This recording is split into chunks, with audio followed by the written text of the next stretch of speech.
नमस्ते। आज हम 21 जुलाई 2025 के भारतीय शेयर बाजार को जरा करीब से देखेंगे। एक दैनिक विश्लेषण रिपोर्ट है हमारे पास, तो कोशिश करेंगे कि आज क्या हुआ और कल यानी 22 जुलाई के लिए क्या संकेत मिल रहे हैं ये समझें। तो पहले फटाफट मुख्य आंकड़े देख लेते हैं। निफ्टी 50 करीब 0.5% ऊपर 25,100 के आसपास बंद हुआ और सेंसेक्स वो भी करीब 442 अंक चढ़ा, मतलब 0.54% ऊपर 82,000 के पास। तो ऊपर से तो सब ठीक लग रहा है, बाजार हरे में था। हाँ, तो ठीक है। ये जो बढ़त थी, इसके पीछे क्या था असल में? कौन खींच रहा था बाजार को ऊपर? हाँ, तो आज की जो मेन कहानी थी वो बैंकिंग सेक्टर की थी। एचडीएफसी बैंक, आईसीआईसीआई बैंक, इन दोनों के तिमाही नतीजे काफी अच्छे आए। एचडीएफसी करीब 2% और आईसीआईसीआई तो शायद 2.5% ऊपर था। अच्छा, तो इन्होंने ही बेसिकली इंडेक्स को अच्छा खासा सहारा दिया। ये दिलचस्प है कि बैंकों ने संभाला।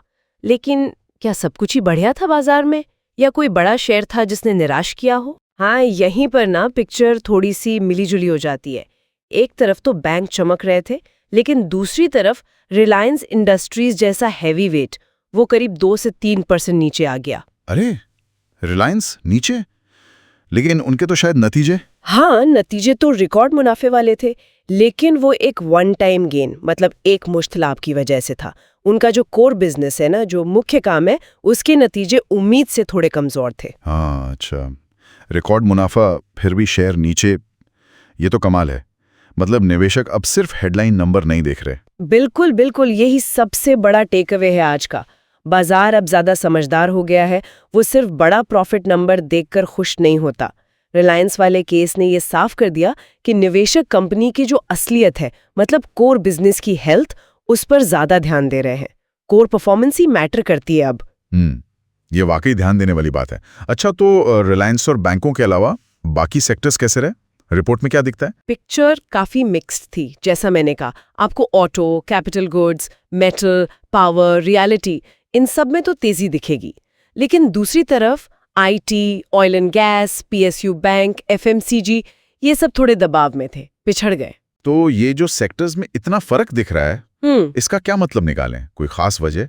जैसे आईटी क्यों गिरा? ये जो भिन्नता है ना, ये दिखाती है कि बाजार में अभी कहाँ ताकत है और कहाँ कमजोरी। निवेशक बहुत सिलेक्टिव हो रहे हैं। आईटी गिरने के पीछे हो सकता है वैश्विक इकोनॉमी की चिंताएं हों, या शायद रुपए की मजबूती का असर। अक्सर यही होता है। रिपोर्ट भी इसी सेक्टर स्पेसिफिक चाल पर जोर दे रही है। सही है। और अगर हम टेक्निकल लेवल पर देखें तो बाजार कहाँ खड़ा है? रिपोर्ट क्या कहती है इस बारे में? टेक्निकली अगर देखें तो निफ्टी को 25,000 से लेकर नीचे में 24,770 तक एक अच्छा सपोर्ट मिला है। सपोर्ट मतलब वो लेवल जहां खरीदार एक्टिव हो जाते हैं। तो एनालिस्ट इस जोन को काफी अहम मान रहे हैं।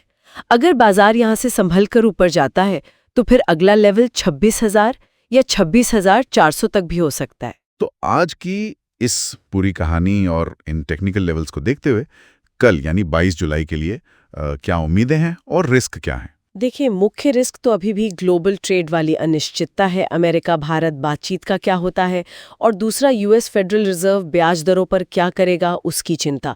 ये बाहरी फैक्टर्स हैं जो मूड बदल सकते हैं। पॉजिटिव साइड पर देखें तो अगर बैंकों में ये मजबूती बनी रहती है या कुछ और कंपनियों के नतीजे अच्छे आ जाते हैं तो बाजार ऊपर जा सकता है।